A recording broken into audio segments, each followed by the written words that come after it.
If we want to go to heaven, we need a total transformation. We need it as individuals and we need it as a church. And the time has come to speak about these things, because we are told that the straight testimony will cause the shaking.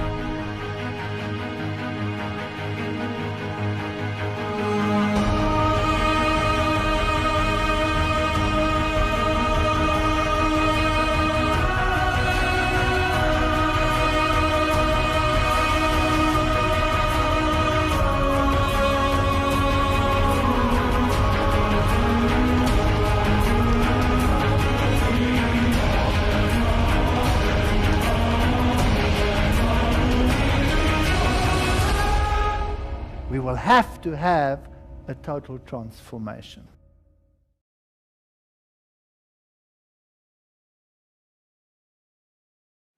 This is probably the hardest thing to do. Isso provavelmente é o mais difícil de se fazer.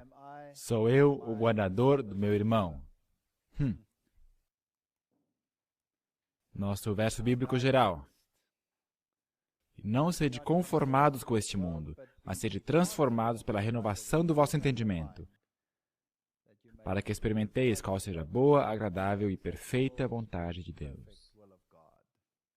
Passemos por essa experiência de Elias.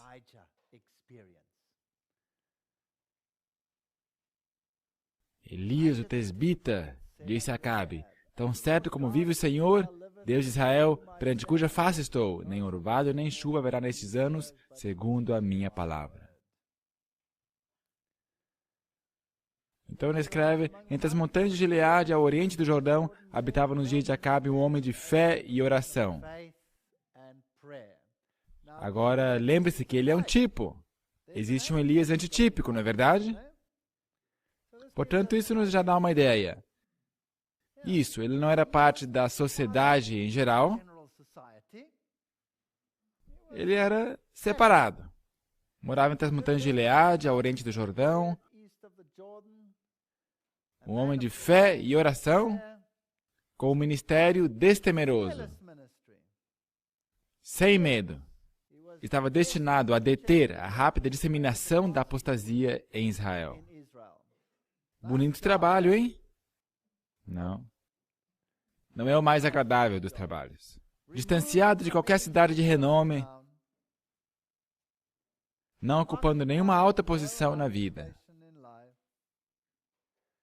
Elias, o tesbita, não obstante, entregou-se à sua missão, confiante no propósito de Deus de preparar diante dele o caminho e de dar-lhe abundante sucesso. A palavra de fé e poder estava em seus lábios, e é isso que todos nós temos que ser, porque nós todos somos Elias antitípicos. E toda a sua vida estava devotada à obra de reforma. Sua voz era de quem clama no deserto para repreender o pecado e fazer refluir a maré do mal. Conquanto viesse ao povo como reprovador do pecado, sua mensagem oferecia o bálsamo de Gileade.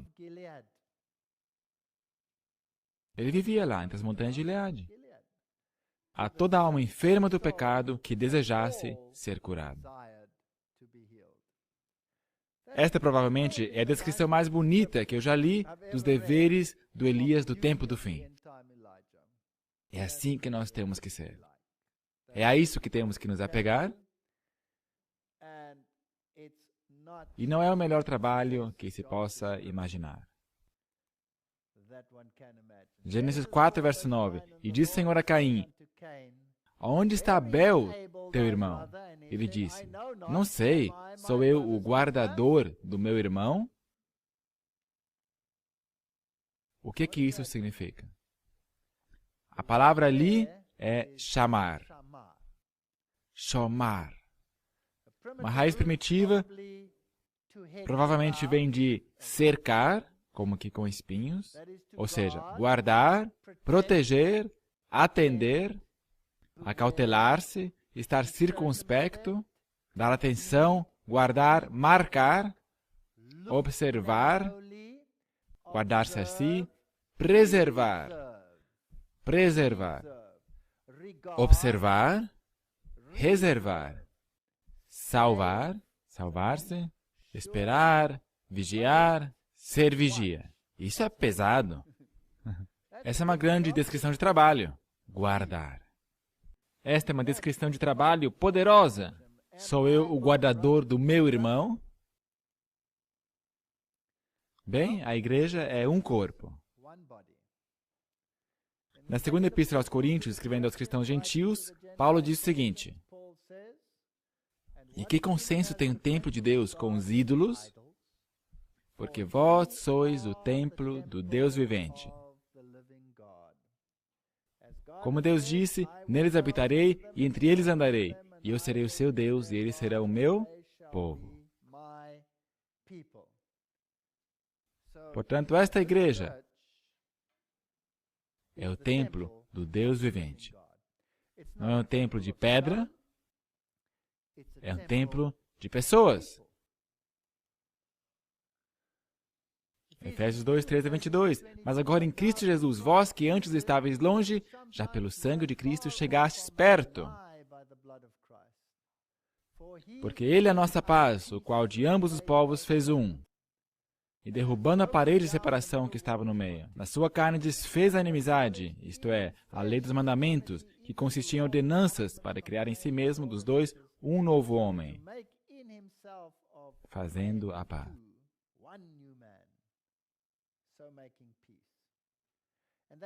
E pela cruz reconciliar ambos com Deus em um corpo, o corpo de Cristo, matando com ela as inimizades, e vindo, ele evangelizou paz a vós que estáveis longe e aos que estavam perto. Todo mundo, aqueles que estavam distantes, aqueles que estavam perto, são chamados a participarem deste um corpo, corpo de Cristo. Ele morreu por eles, porque por ele ambos temos acesso ao Pai em um mesmo Espírito. Portanto, aqui temos um conglomerado de pessoas. Não há grego, não há judeu, um só povo, participando desse corpo. Assim que já não sois mais estrangeiros, nem forasteiros, mas concidadãos dos santos e da família de Deus, edificando sobre o fundamento dos apóstolos e dos profetas, de que Jesus Cristo é a principal pedra de esquina, no qual todo edifício, bem ajustado, cresce para templo santo no Senhor,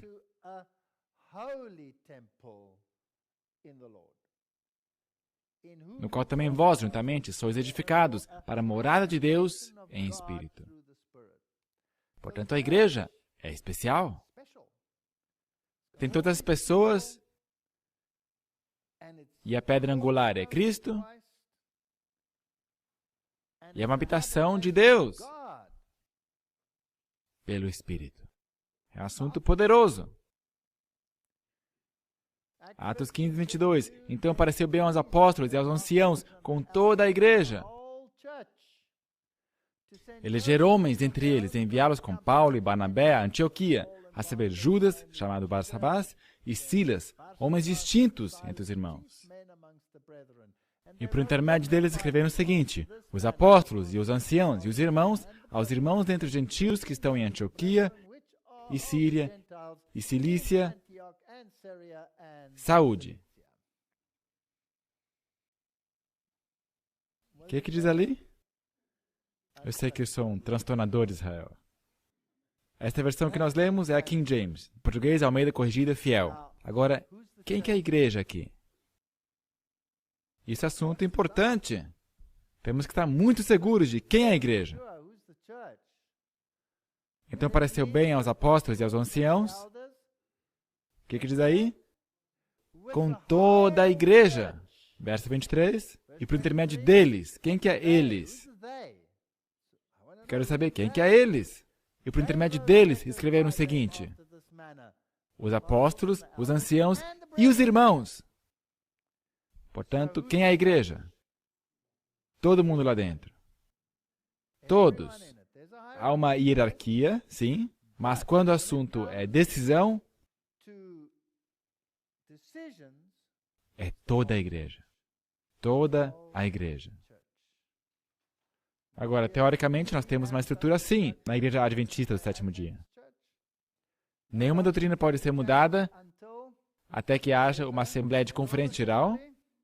Acontece uma vez a cada 5 anos e todos os representantes, de uma forma corporativa, têm que votar. Nós não temos um papado. Não temos um homem que pode mudar as vidas e doutrinas de toda a igreja.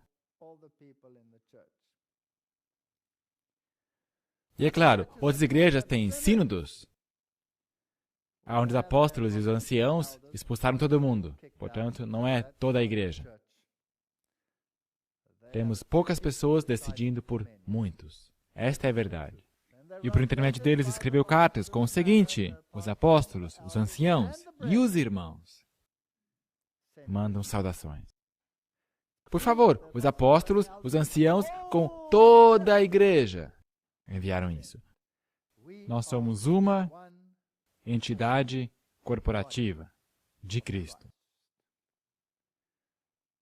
Agora, textos assim não podem agradar à hierarquia católica romana.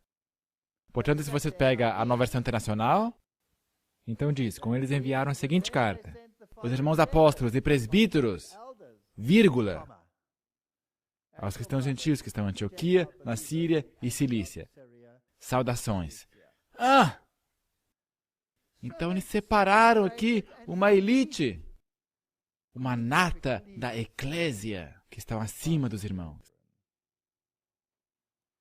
Se você vai à versão em inglês Good News Bible, enviaram a seguinte carta através dele. Já era. Tudo isso aí foi embora. Portanto, você vai de uma igreja inteira a alguns líderes e o resto não é nada e você chega a absolutamente nada. Bom, no que toca a mim, pessoalmente, eu gosto do texto recebido.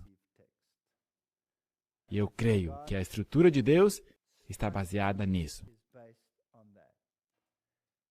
Agora, esta igreja,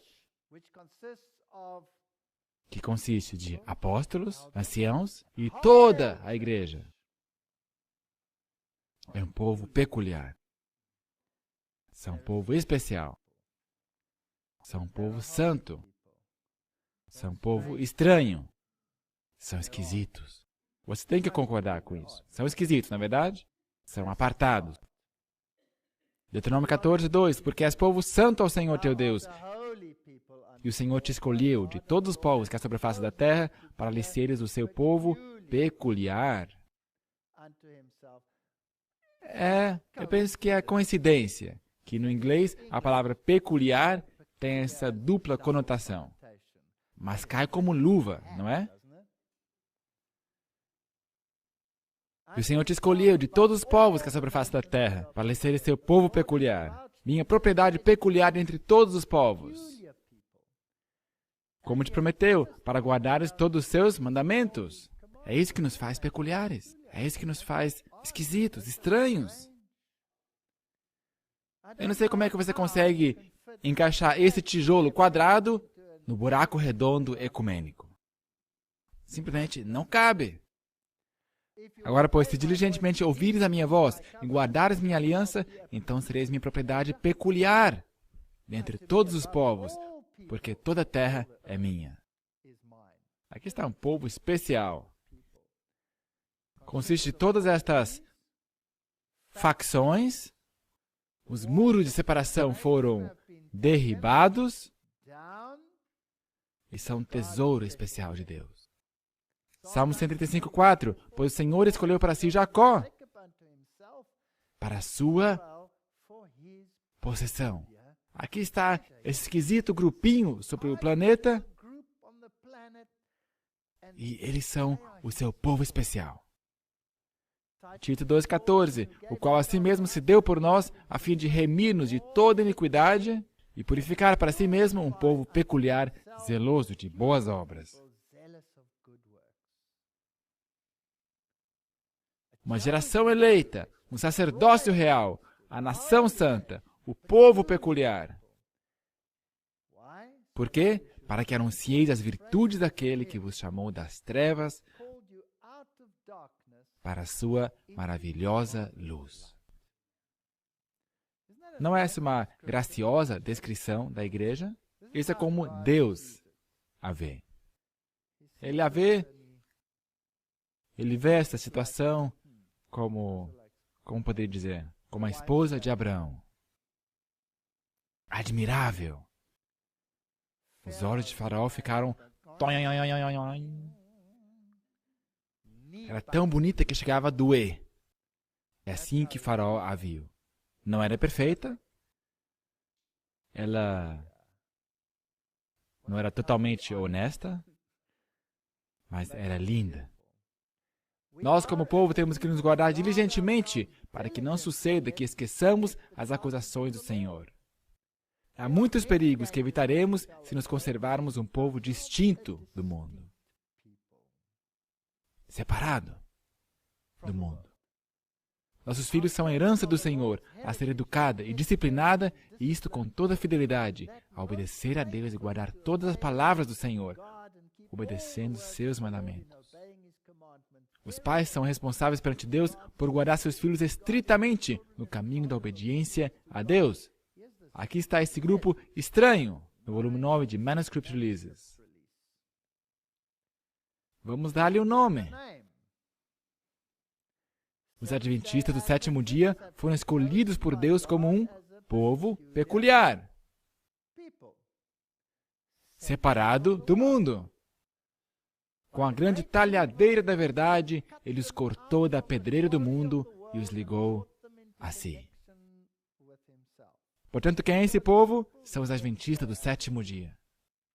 Não porque eles são os bonzões, não porque eles sejam grandes, mas porque Deus é grande. Tornou-os representantes seus e os chamou para serem embaixadores seus na obra final de salvação. Essa mensagem é para a igreja. O maior tesouro da verdade já confiado a mortais, as mais solenes e terríveis advertências que Deus já enviou aos homens, foram confiadas a este povo, a fim de serem transmitidas ao mundo. Não é isto uma comissão incrível? Uau! E nós queremos esconder a nossa fé debaixo de um cesto e se dissolver, desaparecer numa solução química ecumênica? Será que isso faz algum sentido? E na realização dessa obra, nossas casas publicadoras se encontram entre os mais eficazes agentes. Literatura, literatura, espalhar literatura. E um DVD, um vídeo, é literatura, não é? Sim. Sim, é literatura. Está escrito em silicone. São pedras clamando. Não é verdade? E temos que ensinar doutrina pura. Em outra parte, ela diz, os que viram a verdade, sentiram sua importância e têm tido experiências nas coisas de Deus, devem ensinar aos filhos doutrina sã, não de faz de conta. Doutrina sã. Então, se você quer saber aonde encontrar a doutrina pura, a doutrina sã, você vai encontrá-la na Bíblia e você vai encontrá-la no Espírito de Profecia. Isso é doutrina sã. Devem torná-los familiarizados com as grandes colunas de nossa fé. As razões de sermos adventistas do sétimo dia. Eu falei desde o começo que não vou esconder nada. Eu sou um adventista do sétimo dia. Eu não sou qualquer cristão. Por que fomos chamados, como filhos de Israel, para sermos um povo peculiar, uma nação santa, separada e distinta de todos os outros povos da face da terra? Essas coisas devem ser explicadas às crianças em linguagem simples, fácil de compreender. Nós fazemos isso como igreja ainda? E ao ficarem mais velhas, as lições comunicadas devem ser apropriadas à sua crescente capacidade, até que os fundamentos da verdade tenham sido postos ampla e profundamente. Se nós tivéssemos feito isso continuamente, que potência essa igreja não seria? Uau! Como povo, somos considerados peculiar. Eu ainda me lembro da minha pobre esposa, quando fomos comer pela primeira vez com os adventistas. Nós levamos nossas crianças conosco, e o almoço demorou mais ou menos 1 hora, e depois ela disse, eu não aguento mais, podemos ir? E eu falei, deixamos as crianças aqui, vamos embora. E nós nos afastamos por mais ou menos 3 horas, nas quais ela chorou, as inteiras 3 horas. E depois voltamos àquele povo peculiar. Que pesadelo! E nós ainda estamos com eles. Nossa posição em fé nos distingue de todas as outras denominações. Caso não sejamos em nada melhores do que o mundo na vida e no caráter, eles apontarão um dedo escarnecedor e dirão, esse aí são os adventistas do 7º dia. Olhe para eles. Temos aqui um exemplo do povo que guarda o 7º dia em lugar do domingo. Que gente esquisita. O estigma que deveria aplicar-se corretamente a uma certa classe é dessa forma colocado sobre todos os que conscienciosamente guardam o 7º dia. Oh, quão melhor seria se tal classe não fizesse qualquer alegação de obedecer à verdade.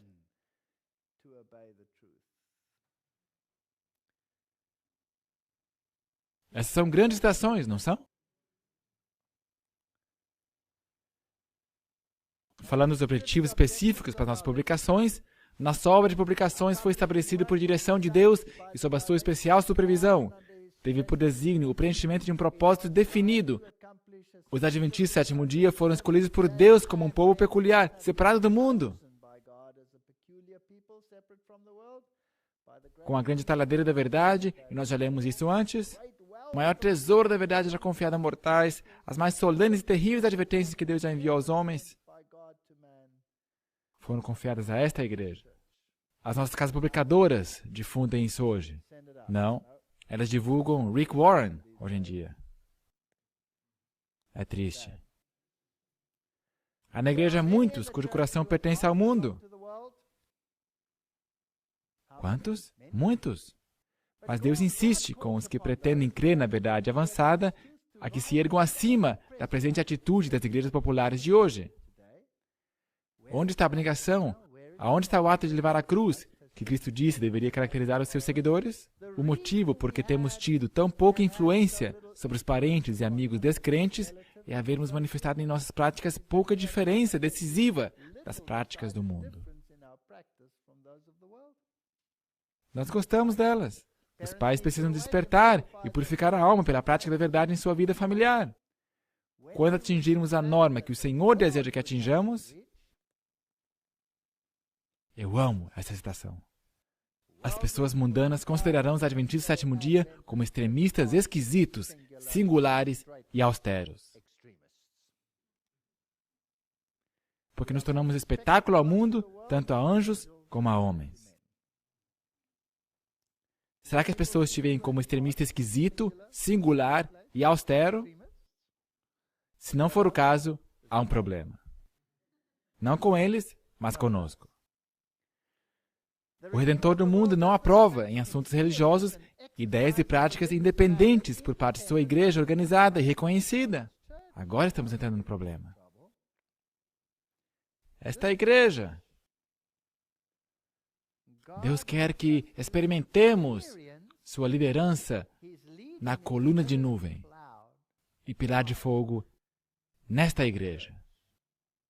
Muitos têm a ideia de que são responsáveis somente a Cristo pela luz e experiência que possuem. Querem servir uma cabeça sem um corpo.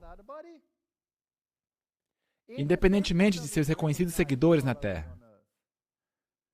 Mas na história de conversão de Saulo, se nos apresentam importantes princípios que sempre deveríamos manter em mente. Ele foi levado diretamente à presença de Cristo. Ele era alguém que Deus intencionava usar em um trabalho extremamente importante, alguém que deveria ser um vaso escolhido para ele. Mas mesmo assim, ele não lhe impartiu as lições da verdade pessoalmente. Ele interrompeu seu curso e o convenceu, mas quando perguntado por ele, "Que queres que faça?", o Salvador o colocou em conexão com a sua igreja e deixou que eles lhe dissessem o que fazer. Eu sou um cristão adventista do 7º dia. Eu sou parte da Igreja Adventista do Sétimo Dia. Eu não posso trabalhar independentemente da minha igreja. Há muitos na minha igreja que me deixam pirado. Mas essa é a sua igreja. E eu vou trabalhar na sua igreja.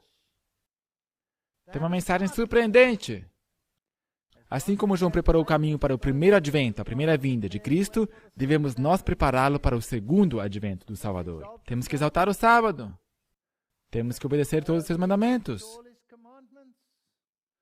Constrangidos pelo amor de Cristo, devem com ele cooperar na edificação dos lugares antigamente assolados. Eu posso dizer, é aqui que vocês erraram, rapazes. Igrejas evangélicas, olha onde vocês estavam e olha onde vocês estão agora. Vem cá, vamos reparar as roturas. Restauradores das veredas para morar. Por seu testemunho deve o sábado do quarto mandamento ser apresentado como uma testemunha, um constante memorial de Deus, para atrair a atenção e despertar perguntas que dirijam o espírito dos homens para o seu Criador. Temos que anunciar as 6 mensagens angélicas. Não há outra igreja sobre esse planeta que faz isso. Não se pode esquecer jamais que essas instituições devem cooperar com o ministério dos representantes do céu. Acham-se entre os agentes representados pelo anjo voando pelo meio do céu, que tinham o evangelho eterno para proclamar os que habitam sobre a terra. A hora do seu juízo chegou. Esse é nosso trabalho. Temos que enfatizar certas verdades. Estamos na obrigação de declarar fielmente todo o conselho de Deus. Não há nada de patchwork. Aqui, não devemos tornar menos preeminentes as verdades especiais que nos têm separado do mundo e nos têm tornado o que somos. Será que há uma tendência de fazer isso hoje em dia? De torná-las menos preeminentes? Não. Nós temos que torná-las preeminentes, pois estão cheias de interesses eternos. Deus nos deu luz com relação às coisas que agora estão ocorrendo no último remanescente do tempo, e com a pena e com a voz. Devemos proclamar a verdade ao mundo, não de maneira tímida, destituída de espírito, mas na demonstração do Espírito e do poder de Deus. Ide. É o seu trabalho. Esta é a Igreja Adventista do Sétimo Dia. E depois diz em 1 Pedro 2,17. Honrai a todos.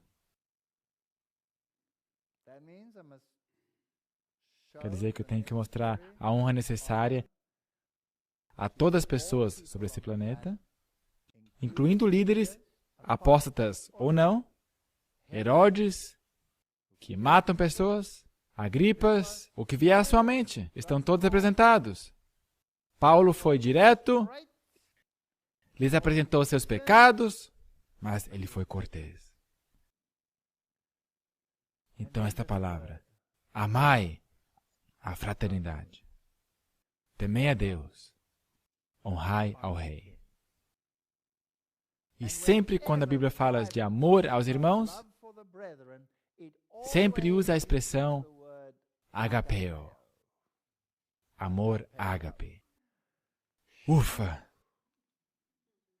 Se não fosse essa palavra, já seríamos carne moída. Porque este é o amor abnegado que somente Deus pode impartir. Não é esse amor, oh, quanto eu te amo, saudade, abraço, beijo. Não é esse amor. Obrigado por isso. Esse é o amor mais sublime. Se dissesse outra coisa aqui, estaríamos em problemas. Amai a fraternidade, temei a Deus, honrai ao Rei. Porque qualquer que fizer a vontade de meu Pai que está nos céus, este é o meu irmão, irmã e mãe. Portanto, Deus chamou o povo para cumprir a vontade do seu Pai que está nos céus. O chamou de Adventista do Sétimo Dia, porque o seu nome é uma repreensão ao mundo. E se eles fazem essa vontade de Deus, eles são seu irmão, irmã e mãe. Nós sabemos o que é pecado, é transgressão da lei. E se estamos nele, não pecamos. Gálatas. Então, enquanto temos tempo, façamos o bem a todos. Então aquela pequena palavra lá, mas principalmente aos domésticos da fé. Aonde está a nossa primeira obrigação? Aqui. Aqui. Há uma tendência no mundo hoje de fazer a primeira obrigação ali. Ali fora. Tem que pregar a mensagem lá fora. Mas as minhas obrigações estão firmemente amarradas à minha igreja. Agora, esta igreja consiste de indivíduos. Nós todos somos indivíduos. Nós não somos robôs. Assim que, sendo muitos, somos um só corpo em Cristo, mas individualmente somos membros uns dos outros. Romanos 12, verso 5. Nós somos um, mas somos indivíduos. 1 João 2, aquele que diz que está na luz e odeia seu irmão, até agora está nas trevas. Aquele que ama seu irmão está na luz, e nele não há escândalo. Mas aquele que odeia seu irmão está em trevas, e não sabe para onde deva ir, porque as trevas lhe cegaram os olhos. Tenho que amar esses irmãos. Isso é duro. Como disse antes, é fácil amar a verdade. É fácil amar a Jesus. É fácil ficar de pé pela verdade até eu morrer. Senhor, eu me entrego pela verdade. Mas amar os irmãos? Não posso ter outra coisa? Por favor. Qualquer coisa, menos isso. Os irmãos. Os irmãos. Ame os irmãos. 1 João 3. Nisso são manifestos os filhos de Deus e os filhos do diabo. Qualquer que não pratica a justiça e não ama seu irmão, não é de Deus. Uau, isso aí tem que ser importante. Esta é a prova de fogo. Ame os irmãos. Porque essa é a mensagem que eu vi desde o princípio, que nos amemos uns aos outros. Não como Caim, que era do maligno e matou seu irmão. E por que o matou? Porque as suas obras eram más e as de seu irmão justas. Tem sido assim todo o tempo. Meus irmãos, não vos maravilheis se o mundo vos odeia. Nós sabemos que passamos da morte para a vida, porque amamos os irmãos. Quem não ama seu irmão permanece na morte. Esta é uma história de vida e morte. Isso não é qualquer coisa. Isto é coisa séria.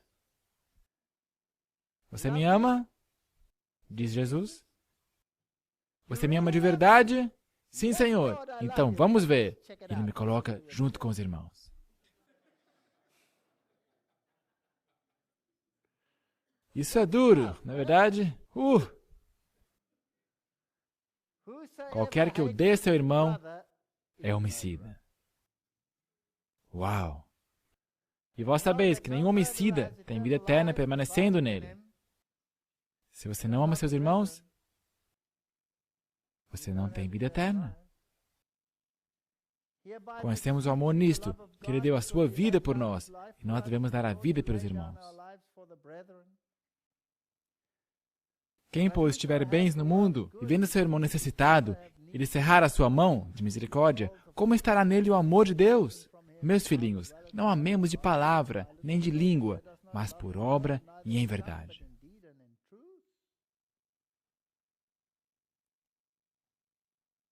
João 4, 20 a 21.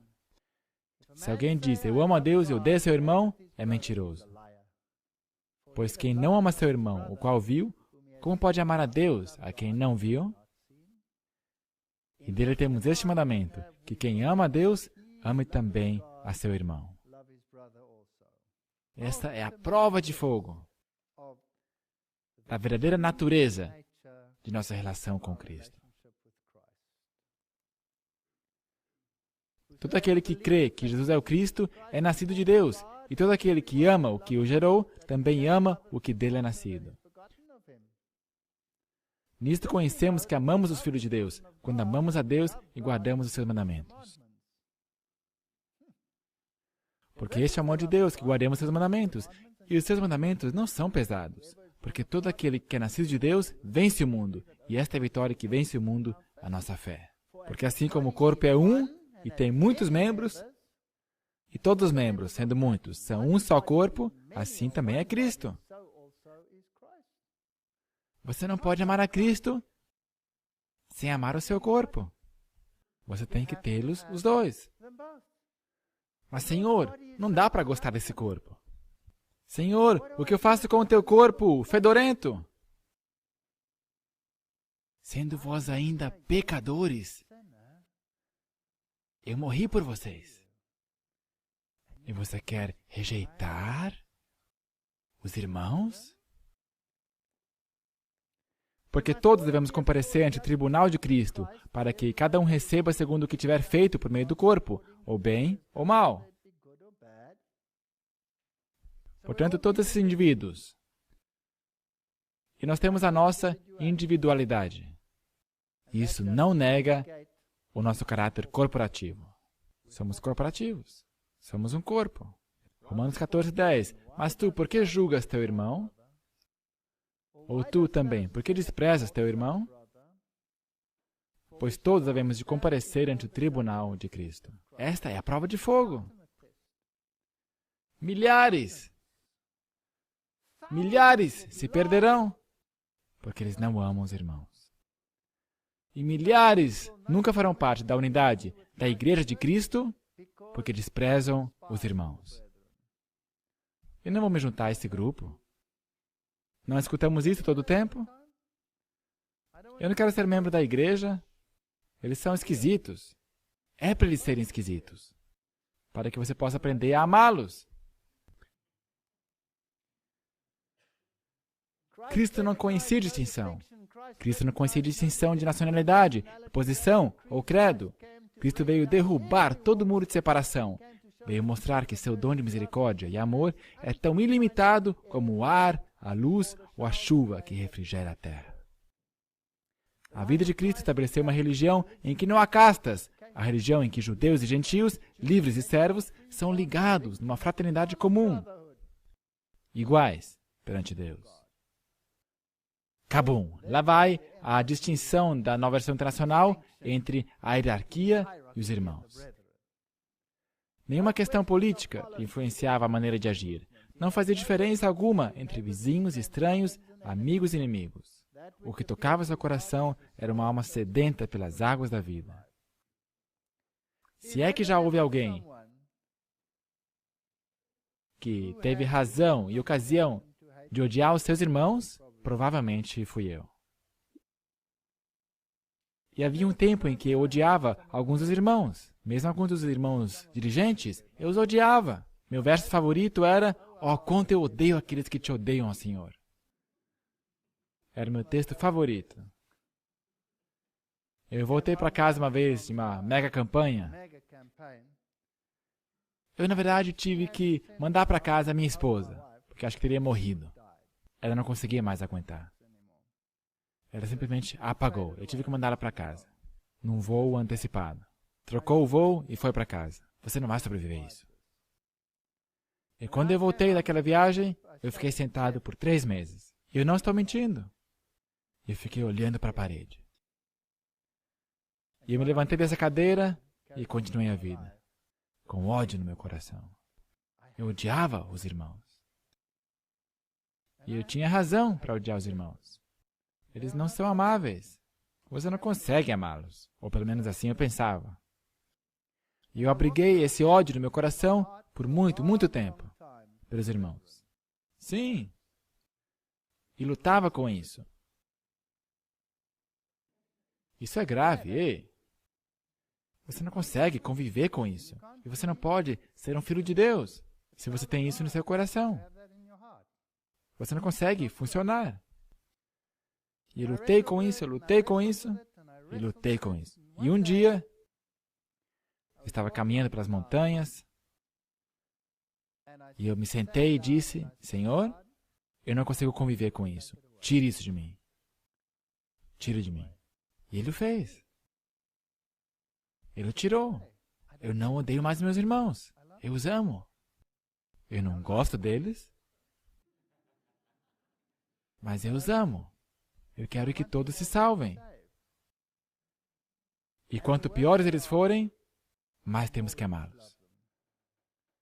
Porque imagina só, se eles não mudam, para onde que eles estão indo? Nenhuma esperança, nada.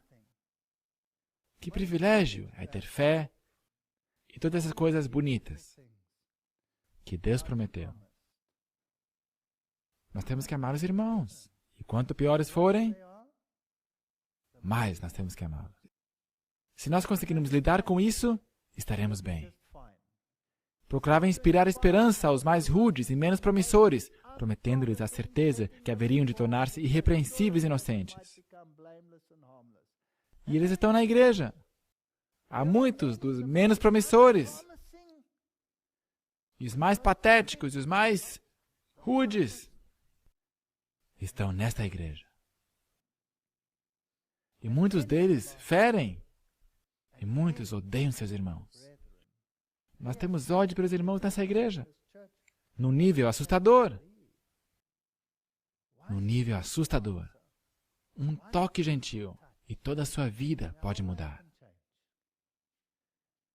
Na vida do cristão não temos a garantia de sermos libertos de tentação, mas graça nos será dada para suportá-las. Somos chamados individualmente a enfrentar tentações e provações, mas o objetivo de elas virem sobre nós é que sejamos aperfeiçoados em graça e amor. Que a imagem de egoísmo possa desaparecer e que a imagem de Cristo apareça em nossos caráteres. O que Moisés fez quando o trataram vergonhosamente? Quando desprezaram seu conselho e foram rebeldes? E quando Deus disse, eu vou apagá-los todos, e eu vou te libertar, e eu vou fazer uma nação de você. Será que ele falou, graças a Deus pelo alívio? Não. Ele disse, apague-me do livro da vida, para que sejam salvos. Uau! Os membros da igreja serão individualmente testados e provados. Seremos individualmente chamados a desempenhar na edificação da obra de Deus na terra, em vindicar sua santa lei, em exaltar o Salvador como o Cordeiro de Deus que tira o pecado do mundo. Individualmente, chamados na igreja. E todos nós somos chamados a investigar a verdade por nós mesmos. Nós precisamos estar totalmente convencidos, individualmente. Como um povo, somos convidados individualmente ao estudo da profecia. Você não pode usar a igreja como muleta. Você não pode colocar a culpa na igreja por quaisquer deficiências em sua educação sobre qualquer um desses assuntos. Deus colocou nessa igreja tudo o que você precisa. E cabe a nós, individualmente, nos assegurar que estamos fazendo isso corretamente. Devemos observar atentamente a fim de distinguir qualquer raio de luz que Deus nos apresente. Devemos apanhar os primeiros clarões da verdade e, mediante estudo apoiado pela oração, obter mais intensa luz, a qual poderá ser apresentada a outros. Somos indivíduos na igreja. A maior sabedoria e a mais essencial é o conhecimento de Deus. O próprio eu se reduz a uma insignificância quando contempla a Deus e a Jesus Cristo, a quem Ele enviou. A Bíblia precisa tornar-se o fundamento de todo estudo. Individualmente, precisamos aprender deste livro que Deus nos deu a condição para a salvação de nossa alma. Não temos nenhuma desculpa, não podemos dizer, Senhor, estou na igreja e a igreja é patética. Não me ensinou nada, eu não recebi nenhuma luz. O pastor prega mensagem de água com açúcar, os seus sermões dão sono, eu não consigo aguentar isso mais. Ele não é responsável por tua espiritualidade. Nós somos responsáveis por nossa própria espiritualidade. Não coloque a culpa no pastor, não coloque a culpa nos anciãos. Nós somos responsáveis. Pois é o único livro que nos diz o que devemos fazer para ser salvos.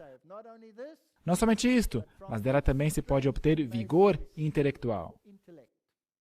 Os muitos livros que se imagina serem abrangidos pela educação são desorientadores, um engano e uma ilusão. O que tem a palha com o trigo? Satanás está agora incitando a mente dos homens para fornecer ao mundo literatura de natureza inferior e superficial. Eu entro nesses lares adventistas e todos esses lixos lá, eles estão lendo isso. Eles vão aceitar qualquer coisa, conquanto não seja do espírito de profecia. Você já percebeu isso? Quando o assunto é saúde, eles leem de tudo. Se alguém se levanta numa campal, como aconteceu na África recentemente, pessoas conhecidas se levantando dizendo, você tem que comer isso ou aquilo para ter saúde e vida. Todo mundo deixa seu estilo de vida saudável e vai por esse caminho. De onde que eles tiraram isso? Por que pular quando alguém diz pula? Leia por você mesmo o que diz o espírito de profecia. Nós não teríamos que errar. Nós não podemos culpar a igreja por nossa condição. Depois de ler esses livros, a mente vive num mundo irreal e a vida, tanto quanto se refere à utilidade, é tão estéril como uma árvore infrutífera. O cérebro é intoxicado, tornando impossível a compreensão das realidades eternas. E mesmo se o próprio Papa te dá livros para você ler, não quer dizer que você tem que lê-los? Se a igreja te dá livros e te diz, isso é que você tem que ler, nessa geração, me vem da pena de um maçom, eu vou dizer, muito obrigado pelo livro, é ótimo para começar uma fogueira, no inverno. A mente educada a se alimentar com lixo é incapaz de discernir na palavra de Deus as belezas que se encontram ali. É um simples fato. Quanto mais você lê essas coisas, mais você se desorienta. Esta é a igreja mais rica do mundo. Por que não ler da fonte da riqueza? Perde seu amor a Jesus e a inclinação para a justiça, pois a mente é constituída por aquilo que se alimenta. Nutrindo a mente com excitantes histórias de ficção, e creio em mim, esses livros que às vezes nos entregam na igreja não são nada mais que ficção. São piores do que ficção. São madeira, feno e palha. Perde todo o gosto pelo guia divino. E esse é o nosso problema. Mas não coloque a culpa na igreja. Não culpe a igreja. A igreja não é responsável. Nós somos responsáveis por aquilo que nós lemos. Não somos salvos como seita. Nenhum nome de igreja tem qualquer virtude de nos levar ao favor divino. Somos salvos individualmente como crentes no Senhor Jesus Cristo. E pela graça sois salvos pela fé, isso não provém de vós, é um presente de Deus. Podemos ter o nosso nome escrito no livro mais espiritual das igrejas e ainda assim não pertencer a Cristo. E nossos nomes podem não estar escritos no livro da vida do Cordeiro. É direto ao ponto. Ele fez um sacrifício infinito, porque era o único jeito pelo qual o homem pudesse ser salvo. Os que creem em Cristo o revelarão em sua vida e caráter. Contemplando a Cristo, serão transformados à sua própria imagem, e Cristo será representado ao mundo pelos seus seguidores. Se somos ramos da videira verdadeira, preciosos cachos de abundantes frutos aparecerão na vida como resultado natural. Nós precisamos estudar essas coisas. Eu gosto desse homem. É um dos meus homens favoritos. Você pode derrubá-lo, outra pessoa, quem sabe Melanchthon, vai levantá-lo. Martinho Lutero, na obra intitulada A Liberdade do Homem Cristão, estabelece dois princípios baseados em 1 Coríntios 9:19, que diz, porque sendo livre para com todos, fiz-me servo de todos para ganhar ainda mais. Então ele elabora, o cristão é senhor de tudo, perfeitamente livre, submetendo-se a ninguém. O segundo princípio, o cristão é servo de todos, perfeitamente diligente, submetendo-se a todos. Não é formidável isso? Gente, esse homem tinha sabedoria. O segundo princípio deve repousar sobre o primeiro princípio, senão a experiência cristã se torna uma de escravidão. Em harmonia um com o outro, todavia, esses dois princípios se tornam uma bênção. E é isso que nós temos que aprender na igreja. Nós não podemos olhar para indivíduos Nós não podemos olhar para o que eles fazem. Nós temos que, claro, ser vigias sobre os muros de Sião. Mas isso tem que ver com salvação. Não importa o que fazem. Nós temos que chegar a esse ponto, ou senão nós vamos enlouquecer. A obra confiada a nós pelo Senhor somente avançará rapidamente quando trabalharmos em unidade. Sim, dirá um, é exatamente nisso que creio, consolidação. Mas a unidade cristã não é isso que o mundo chama de consolidação. União entre os irmãos resulta em uma consolidação com Cristo e com os anjos celestiais. Tal consolidação tem sua origem no céu. Portanto, há princípios aqui. Unidade não significa que você e Maria vai com as outras, sem pensar. As práticas de difusão tendem à exaltação do humano. Isso aí é tudo espírito de profecia. Seja lá onde for feita, tendem à exaltação do humano em lugar do divino.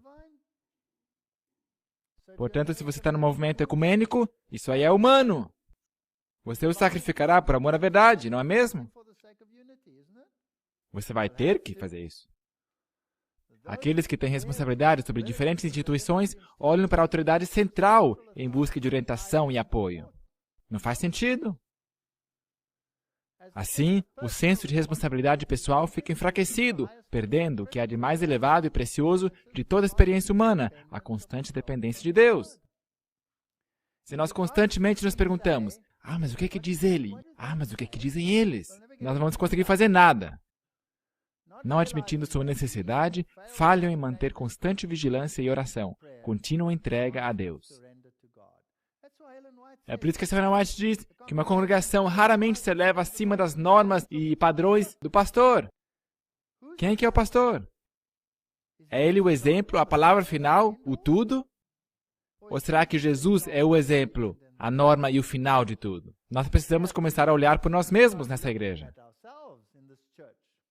Se você tão somente trabalhasse no e através do Espírito Santo, você terá um Consolador contigo todo o tempo. Não importa o que este ou aquele diga.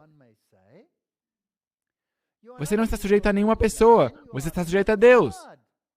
Ele te deu o trabalho e Ele está abrindo o caminho para você, para que você possa trabalhar em seu nome. Somos chamados individualmente. A despeito de frequentes conselhos em sentido contrário, os homens continuam a fazer planos para a centralização do poder, para juntar muitos interesses sob um controle único. Paranoicos por controle.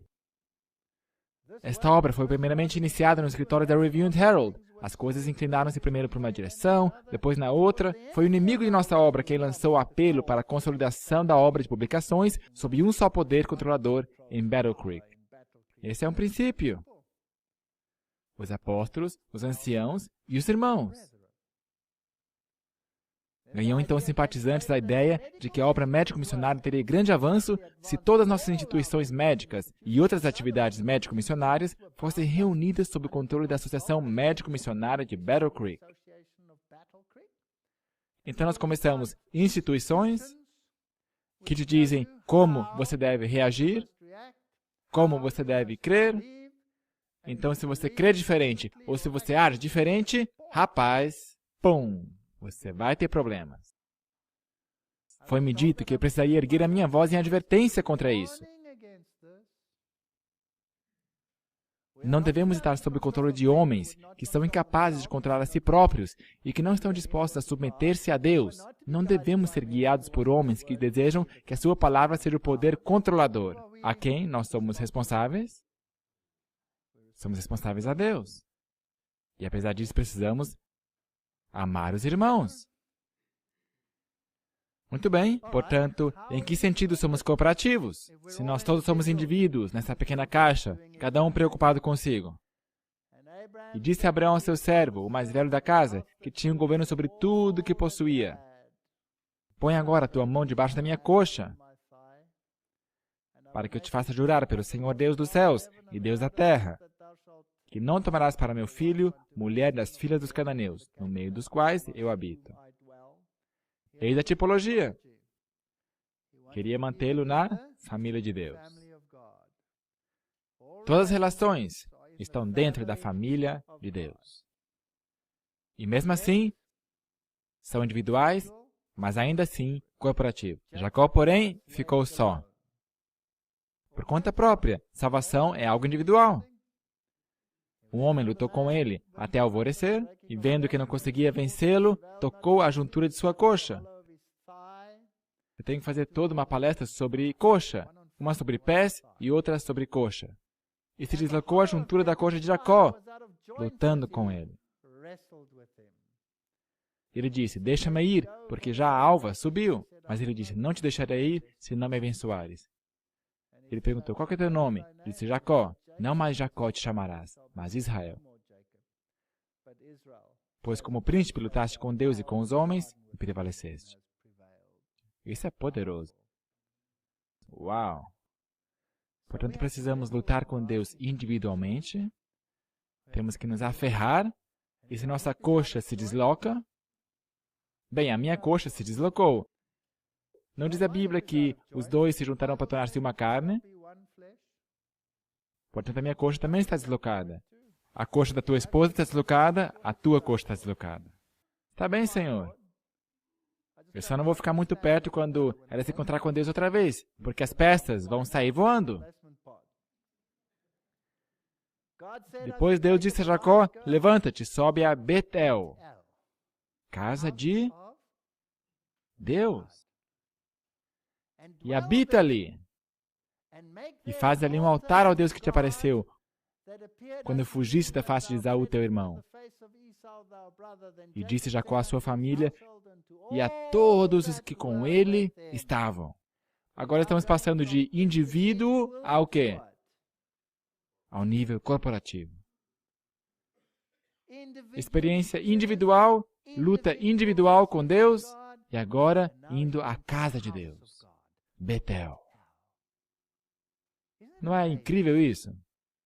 Que esse era um país pagão, e mesmo assim, Deus fez com que o nome das cidades e das habitações se encaixassem na tipologia. Não é admirável isso? E esses não são nomes inventados, esses nomes de lugares são literais, reais.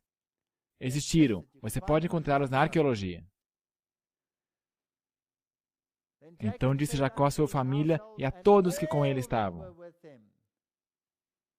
tirai os deuses estranhos que há no meio de vós, e purificai-vos, e mudai as vossas vestes. Portanto, quando você se torna cristão, quando você passou por essa experiência individual, de repente as coisas começam a mudar. Os deuses estranhos vão para o brejo, a mini saia é descartada, as roupas cavadas se vão, e levantemo-nos e subamos a Betel, e ali farei um altar a Deus, adoração a Deus, expiação, ao Deus que me respondeu no dia da minha angústia e que foi comigo no caminho que tenho andado. E deram a Jacó todos os deuses estranhos que tinham em suas mãos, e as joias que estavam em suas orelhas.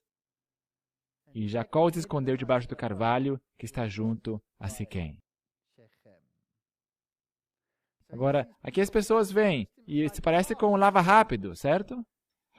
Entrando de um lado, todo mundo passando por essa limpeza, mas esse lava rápido tem um super jato, porque depois que passaram por ali, até o esmalte se foi. Este é um povo peculiar. Eles são pálidos. A cor se foi. Os piercings, os batons, as saias curtas. Aqui está uma pessoa totalmente nova, esquisita. É assim que saem do outro lado. E partiram, e o terror de Deus estava lá. Não é isso incrível sobre as cidades que estavam ao redor deles? E não seguiram após os filhos de Jacó? Deus vai colocar o seu temor neles. Assim chegou Jacó à luz, que está na terra de Canaã, esta é Betel, e assim todo o povo que com ele havia. Aqui está essa natureza corporativa. Ali edificou um altar, e chamou aquele lugar El Betel, porque Deus ali se lhe tinha manifestado quando fugia da face de seu irmão. Mas Débora, a ama de Rebeca, morreu ali. Eu gosto da Bíblia. Esta é uma empregada, uma moça. Aqui está Jacó, ele é tipo o rei desta família. E aqui está uma empregada, uma serva. E foi sepultada ao pé de Betel, debaixo do carvalho, cujo nome chamou Alon Bacute. E apareceu Deus outra vez a Jacó, vindo de Padarã, e abençoou-o. E disse-lhe Deus, o teu nome é Jacó, não te chamarás mais Jacó, mas Israel será o teu nome. E chamou-lhe Israel. Portanto, mudou de um enganador a alguém que lutou com Deus.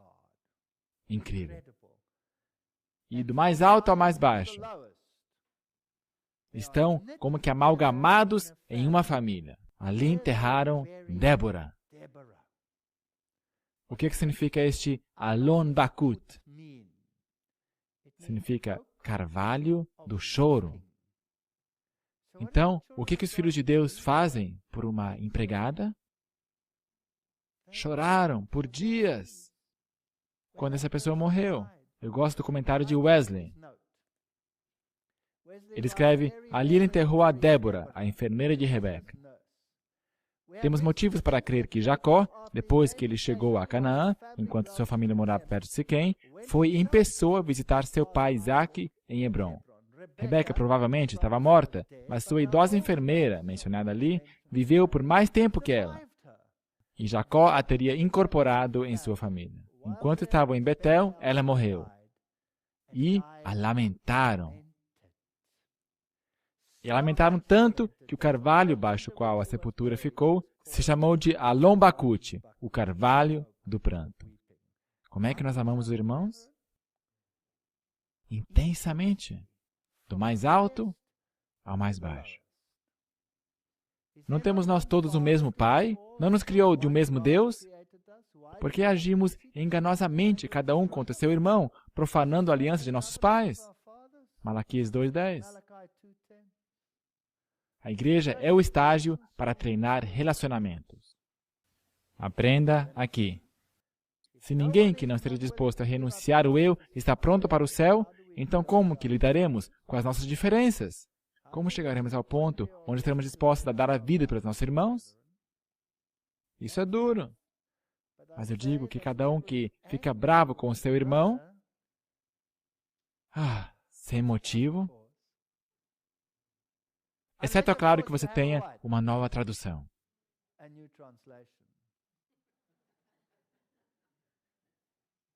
Gente, não consigo entender como é que as pessoas não compreendem o ponto de tudo isso. Se as traduções modernas estão corretas, falando sério agora, se as traduções modernas estão corretas, então todo mundo está condenado ao fogo do inferno. Mas eu não estou falando sobre este inferno eterno, mas sobre esse aniquilação instantânea. Ninguém vai conseguir ir para o céu se as traduções modernas estão corretas. Não podem estar corretas. Porque dizem que qualquer que se encolerizar contra seu irmão será réu de juízo. Gente, todo mundo vai ficar bravo com seu irmão em algum momento em sua vida. Mas a Bíblia diz sem motivo. E qualquer que disser a seu irmão raca, ou seja, tolo, será réu do sinédrio. E qualquer que disser louco, será réu do fogo do inferno. Isso aí é pesado. Portanto, se trouxeres a tua oferta ao altar, e aí te lembrares que teu irmão tem alguma coisa contra ti, então vai, deixa ali adiante tua oferta, e vai reconciliar-te primeiro com teu irmão. E depois vem e apresenta a tua oferta. Faça o que você puder. Se ele não aceitar e te disser, vá embora, então não é mais teu problema. Não é teu problema. Mas tu, por que julgas teu irmão? Ou tu também, por que desprezas teu irmão? Mas, Senhor, olha o que ele está fazendo, ele é apóstata. Olha o que está fazendo, eu desprezo. É nojento. Com licença, como é que você sabe que ele não vai se arrepender disso? Você poderá ter que viver com ele para sempre. Então, se você o rejeita aqui, vai ter que rejeitar ele lá no céu também. Pois todos haveremos de comparecer perante o tribunal de Cristo. Esse negócio é do Senhor, não é meu negócio. Nós temos que corrigir nossas atitudes na igreja. Assim que não julguemos mais uns aos outros, antes seja o vosso propósito não pôr tropeço ou escândalo ao irmão. Romanos 14, 13. A Bíblia está cheia disso aí. E por que você repara o cisco que está no olho do teu irmão e não vês a trave que está no teu olho? Eu acho que eu tenho ciscos suficientes no meu olho para me manter ocupado para sempre. Ou como dirás a teu irmão, deixa-me tirar o cisco do teu olho, estando uma trave no teu. Hipócrita, tira primeiro a trave no teu olho, e então cuidarás de tirar o cisco do olho do teu irmão. Ora, se teu irmão pecar contra ti, vai e repreende-o entre ti e ele só. E se te ouvir, ganhaste teu irmão. E se ele não te ouve, então é dureza. Olhai por vós mesmos. Se teu irmão pecar contra ti, repreende-o. E se ele se arrepender, perdoa-lhe. Quantas vezes eu devo lhe perdoar? Então Pedro, aproximando-se dele, perguntou: Senhor, até quantas vezes vou perdoar meu irmão? Acho que ele também tinha um problema com seus irmãos. Até 7 vezes? Vai sonhando.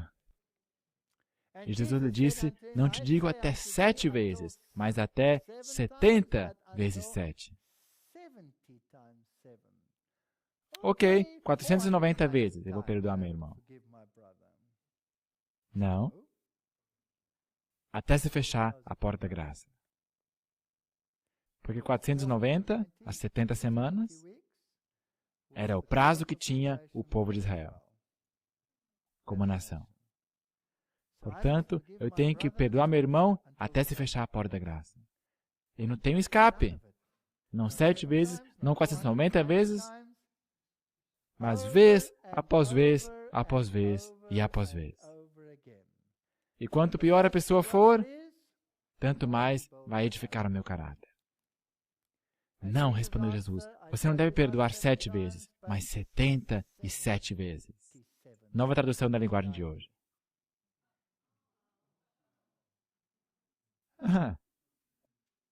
Agora, eu tenho um sério problema com isso. Eu não sei por que alguns escribas não têm problemas com isso, mas aí vai uma tipologia ralo abaixo. Você concorda comigo? Isso é muito sério. Eu disse que eu não iria ter uma palestra sobre isso, mas eu não prometi que eu não iria colocar um pouquinho em cada palestra.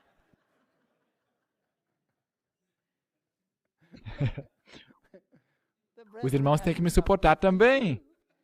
Por que só eu teria que suportar os irmãos? Mateus 18, verso 23 a 35. Por isso o reino dos céus pode se comparar a um certo rei que quis acertar as contas com seus servos. E quando começou a acertar as contas, foi-lhe apresentado um que lhe devia 10.000 talentos. E não tendo ele com que pagar, o Senhor mandou que ele, sua mulher e seus filhos fossem vendidos com tudo que tinha para que a dívida se lhe pagasse. Então aquele servo, prostrando-se, o reverenciava, dizendo: Senhor, seja generoso para comigo e tudo te pagarei.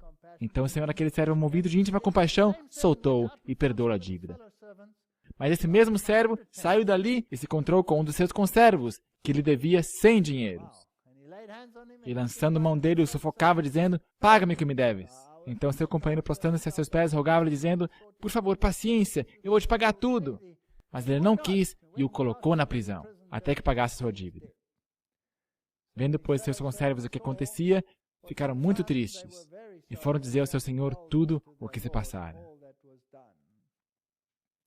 Quem que é o primeiro servo? Sou eu. Eu não tenho direito à vida eterna. Sou um caso perdido. E ele me perdoou. Quanto mais não devo eu perdoar o meu irmão? Então seu senhor, chamando a sua presença, lhe disse: Servo malvado, eu te perdoei toda aquela dívida, porque me suplicaste.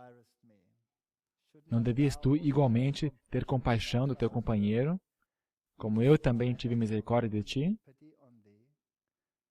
O que é um tapa aqui ou ali, comparado ao que o Senhor suportou por nós, individualmente? Não é nada. É nada. Nós temos que amar um ao outro nessa igreja. Faça do seguinte uma tarefa vitalícia de amar o pior dos irmãos. O pior. Por quais dos seus filhos você ora mais? Pelo melhor deles ou pelo pior? Me ajudem? Por que vocês não podem fazer o mesmo pelos irmãos? Confessai vossas faltas uns aos outros e orai uns pelos outros, para que sareis. E nós já usamos esse texto antes. E outra vez, a Nova Versão Internacional, confesse seus pecados uns aos outros. Não pode estar correto. Reconheçam vossas faltas um ao outro. Reconheçam vossas faltas um ao outro, diz a Bíblia de Geneva. Nós temos que admitir que temos faltas. O apóstolo diz, confessai, pois, vossas faltas uns aos outros e orai uns pelos outros, para seres curados. Confesse seus pecados a Deus somente. Nós já falamos disso em outra palestra. Os que não se humilharam diante de Deus, reconhecendo sua culpa, ainda não cumpriram a primeira condição para que sejam aceitos. O problema está aqui. O problema não está ali. E sempre quando temos problemas com os nossos irmãos, o problema está aqui. O problema não está ali. Aquele é problema do Senhor. Este é meu problema. A confissão do pecado, seja ele público ou oculto, deve ser feita de maneira franca e sincera. Estamos errados, admitamo-lo. Ninguém é perfeito, todo mundo erra. A confissão não tem que ser forçada do pecador. Também não deve ser feita de maneira displicente e descuidada, nem exigida daqueles que não reconhecem o terrível caráter do pecado. Temos muitos na igreja, nem sabem que estão agindo errado. Como é que você pode forçar alguém a confessar que está errado, sendo que eles nem percebem o seu erro? Isso pertence a Deus. A confissão que é o desafogar do coração é a que chega até o Deus da infinita misericórdia. Perto está o Senhor dos que têm o coração quebrantado e salva os de espírito oprimido. Então, o que eu faço? Se meu irmão realmente está desviado e fiz tudo o que foi mencionado aqui, examinei a mim mesmo para ver se estou agindo conforme o princípio do amor, o que eu faço? Mas agora vos escrevi, diz Paulo, que não vos associeis com aquele que, dizendo-se irmão, for devasso, ou avarento, ou idólatra, ou maldizente, ou beberrão, ou roubador, com tal nem mesmo ainda comais.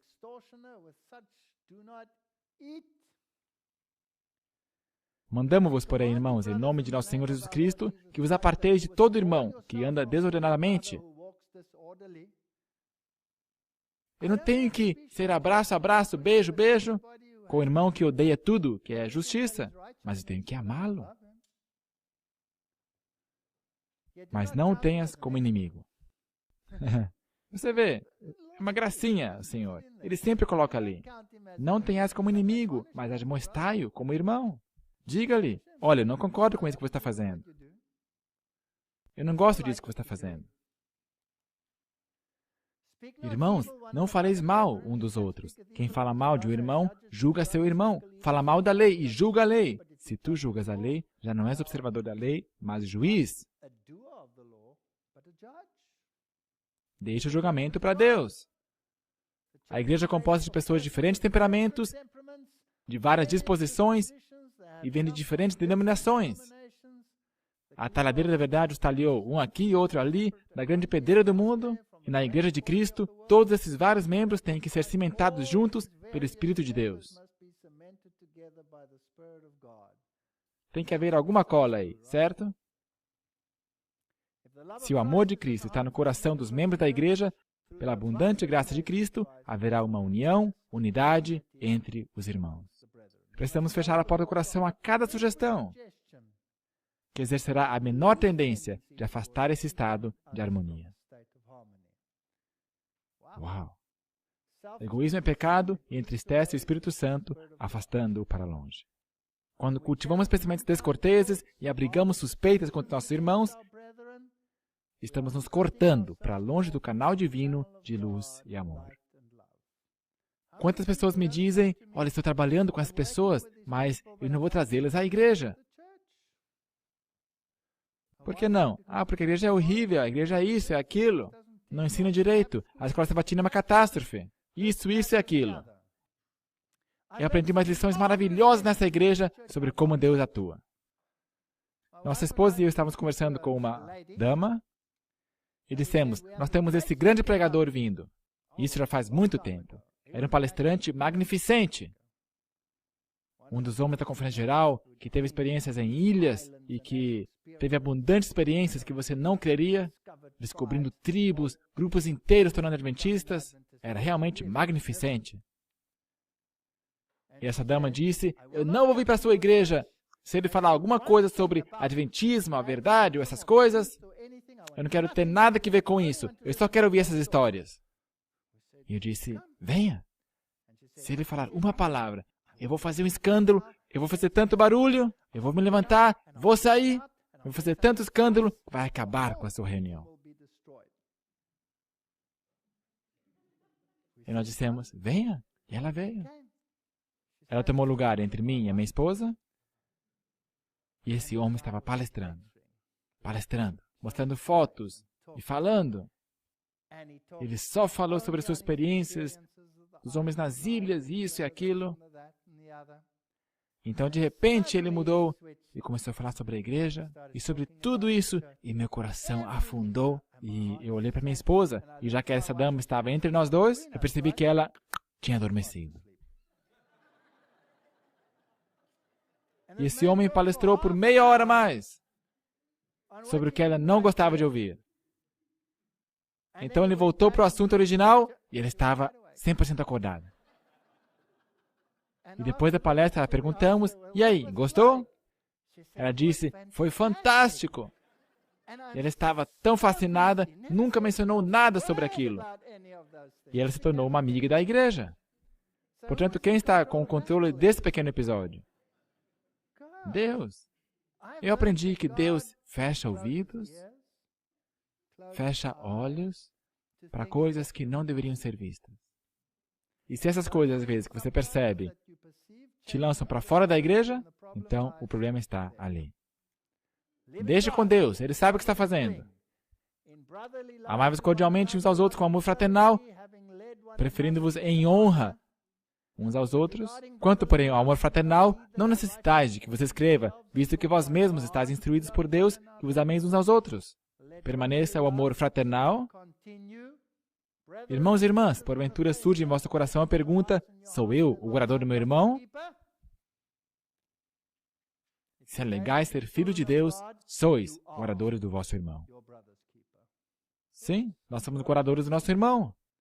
Se alegais ser filhos de Deus, sois guardadores do vosso irmão. O Senhor considera a igreja responsável pela alma daqueles para cuja salvação eles poderiam ser um instrumento. Nós somos os guardadores do nosso irmão. Uau! Isso inclui o pior deles, certo? O grande derramamento do Espírito de Deus, que ilumina toda a terra com sua glória, não virá enquanto não tivermos um povo iluminado que conheça por experiência própria o que significa ser colaboradores de Deus. Quando tivermos uma consagração plena de todo o coração ao serviço de Cristo, Deus reconhecerá esse fato derramando seu Espírito sem medida. Mas isso não acontecerá enquanto a maior parte da igreja não se transformar em co-obreiros de Deus. Deus não pode derramar seu Espírito quando o egoísmo e a condescendência própria são manifestos. Quando prevalece um espírito que, traduzido em palavras, exprimiria a resposta de Caim, sou eu o guardador do meu irmão? Uau, nós temos que mudar a nossa atitude. Amor fraternal. Há demasiada condescendência com a independência de espírito entre os mensageiros. Isso tem que ser colocado de lado. E cumpre que os servos de Deus se unam mais uns aos outros. Tem havido muito do espírito que indaga, sou eu o guardador do meu irmão? Disse o anjo, sim, você é a guardadora do seu irmão. Deve ter por seu irmão vigilante cuidado. Estar interessado em seu bem-estar. E nutrir para com ele um bondoso e amorável espírito. E quanto pior ele for, mais ainda. Da mesma forma que você ora mais pelos seus filhos que estão descarrilhados do que aqueles que estão bem. Avancem juntos. É o desígnio de Deus que os homens tenham um coração aberto e sincero, sem presunção, manso e humilde, com simplicidade. Esse é o princípio do céu, assim ordenou Deus. Será que isso quer dizer que vamos nos tornar esponjas e não chamar o pecado pelo nome? Não. Sempre devemos, irmãos, dar graças a Deus por vós, como é justo, porque a vossa fé cresce muitíssimo, o amor de cada um de vós aumenta de uns para com os outros. Eu acho que esse é o texto perfeito para encerrar esta palestra. Os irmãos, que Deus nos dê força. Amém.